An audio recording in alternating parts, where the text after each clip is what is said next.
జన్మనిచ్చిన అమ్మ తల్లిదండ్రులకి, కడదాకా భరించే ఈ పుడమి తల్లికి, జ్ఞానభిక్ష పెట్టిన నా గురుదేవులకి, నాకు నీడనిచ్చినటువంటి సరస్వతి నిలయాలన్నింటికీ వందనం, పాదాభివందనం.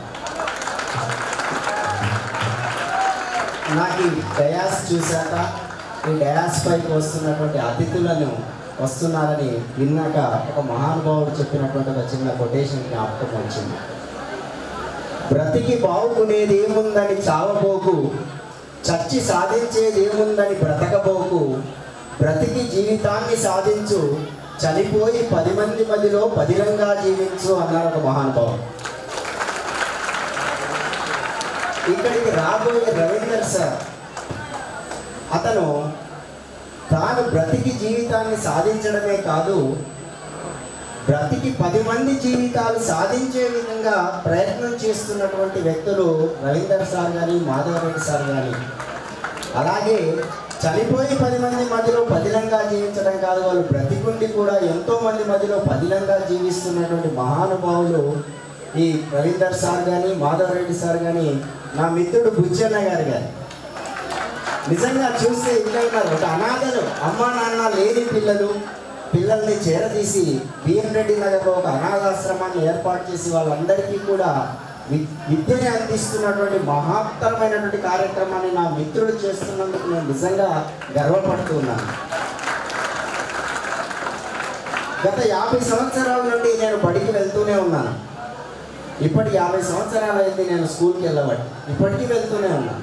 ఒక 20 సంవత్సరాలు చదువు నేర్చుకోవడానికి వెళ్ళాను, సుమారు 18 సంవత్సరాలు. ఆ 32 సంవత్సరాలు నాకు వచ్చింది 10 మందికి చెప్పి ఇంకేమైనా నేర్చుకుందామని చెప్పి తర్వాత కొంత బుద్ధి కోసం బడికి వెళ్తున్నాను.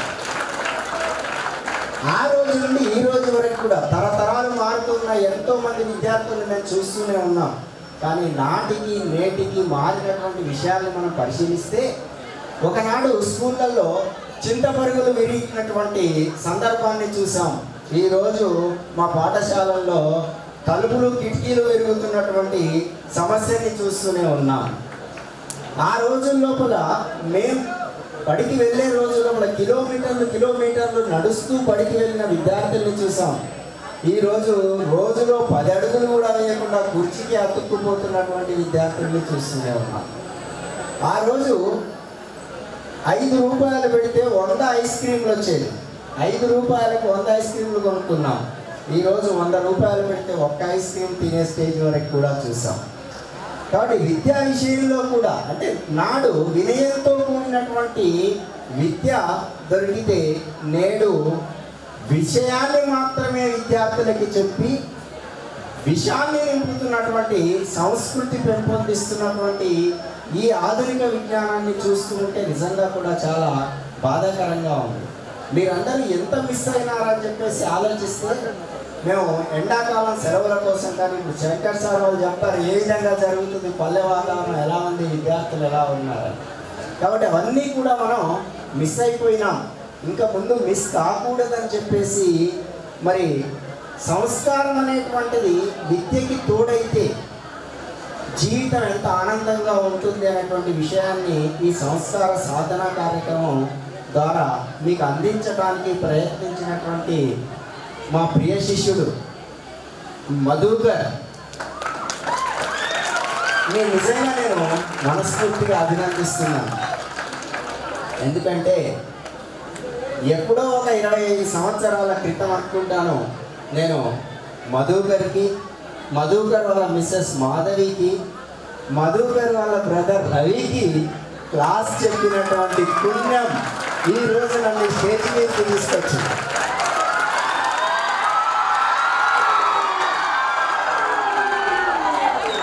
ఈ స్టేజ్ మీదకి నన్ను తీసుకొచ్చాడు అంటేనే అతని సంస్కారం ఏంటో ఒక్కసారి ఆలోచించండి. అది సంస్కారం అంటే. అందుకు నిజంగా కూడా ఈరోజు నేను ఇంత ఆనందంగా, న్యూటన్స్ థర్డ్ లా అంటారు, action to reaction. 25 years back action జరిగింది, ఈరోజు రియాక్షన్. కాబట్టి ప్రతి యాక్షన్కి రియాక్షన్ ఉంటుంది, ప్రతి కర్మకి కూడా ఫలితం తప్పకుండా ఉంటుంది.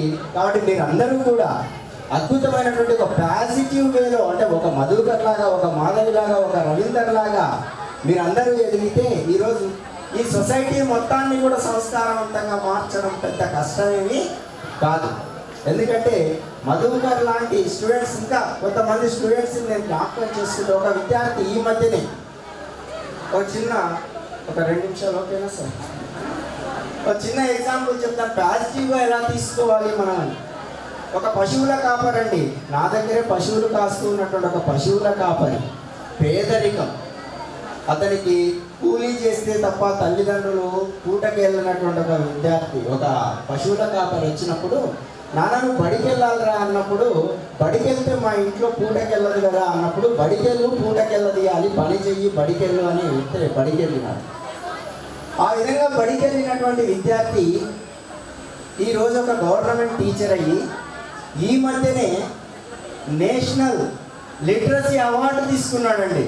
ఈనాడు పేపర్లోనో టీవీలలోనో December 31, 2021లో మారుమోగినటువంటి గోపాల్ అనేటువంటి ఒక వ్యక్తి. ఏంటి అతని సక్సెస్ ఏంటి అని నేను పరిశీలించినప్పుడు నాకు ఒక విషయం అర్థమైంది. పేదరికం అనేది దురదృష్టం కాదు, పేదరికం ఒక అదృష్టం, దరిద్రం ఒక దురదృష్టం అనేటువంటి విషయాన్ని నేను గ్రహించాను. అతను తీసుకున్నటువంటి పాజిటివ్ థింగ్స్ ఏంటి అని అంటే, మామూలుగా మనం రోడ్డు మీద వెళ్తూ ఉంటే ఒక ముళ్ళు కనిపిస్తుంది, ఆ ముళ్ళు కప్పని తీసి పక్కకు పడేస్తాం. కానీ గోపాల్ ఏం ఆలోచించాడంటే, ఆ ఒడుపుగా ఆ ముళ్ళును కనుక ఒడుపుగా మనం పట్టుకుంటే అది వంట చెరుకుగా కూడా మనం ఉపయోగించవచ్చు అనేటువంటి ఒక ఆలోచన చేసినటువంటి వ్యక్తి. అలాగే మా ఇంట్లో పని చేస్తూ ఉన్నప్పుడు ఊడుస్తూ ఉన్నాడు, పొరగబెట్టి ఊడుస్తూ ఉన్నప్పుడు సమాజం అతన్ని ఒక బానిసత్వంగా చేస్తున్నాడు, ఒక పని మనిషిగా చూస్తే తానేం ఆలోచించాడంటే, విజ్ఞానం దాగి ఉన్న చోట తనలోని అజ్ఞానాన్ని నేను ఊడుస్తున్నాను అనేటువంటి ఒక పాజిటివ్ థింకింగ్ అతను ఆలోచించాడు. ఆ విధంగానే అతనికి బట్టలు లేనప్పుడు చాలామంది మా ఫ్రెండ్స్ కానీ మా రిలేటివ్స్ కానీ వచ్చారే ఇక నా అంగి ఉంది వేసుకో అని అన్నప్పుడు 10 మంది సమాజం అతన్ని పాత బట్టలు వేసుకున్నావు కదరా అని ఆలోచించినప్పుడు అతను ఏం ఆలోచించాడంటే, ఈ పాత బట్టల్ని ఉతికితే ఇందులో ఉన్నటువంటి క్రిములు మురికి పోతుంది, ఇది నాకు సంరక్షణ ఇస్తుంది అని చెప్పి ఆలోచించాడు. అదే కానీ సమాజంలో ఉన్న మనిషిలో ఉన్నటువంటి పాడు మనస్తత్వాన్ని ఎలా ఉతికితే పోతుంది, ఎలా ఉతికినా పోదు అనేటువంటి ఒక విషయాన్ని అతను ఆలోచించినాడు. ఈ విధంగా మనం ప్రతి విషయాన్ని ఒక పాజిటివ్గా తీసుకుంటే ప్రతి విద్యార్థి కూడా ఒక గోపాల్ అవుతాడు, ప్రతి విద్యార్థి ఒక మధుకర్ అవుతాడు, ప్రతి విద్యార్థి ఒక మాధవ్ అవుతుంది, ప్రతి విద్యార్థి ఒక రవి అవుతాడు. ఒక్క దీపం వెలిగితే చాలదు, ఒక దీపాన్ని మనం వెలిగిస్తే చాలు ఈ సమాజంలో ఇంకెన్నో దీపాలని వెలిగించవచ్చు అనేటువంటి ఒక అద్భుతమైన విషయాన్ని నా విద్యార్థులు నిరూపించినందుకు నేను నిజంగా గర్వపడుతూ మరొక్కసారి అందరికీ ధన్యవాదాలు తెలియజేస్తూ ముగిస్తాను.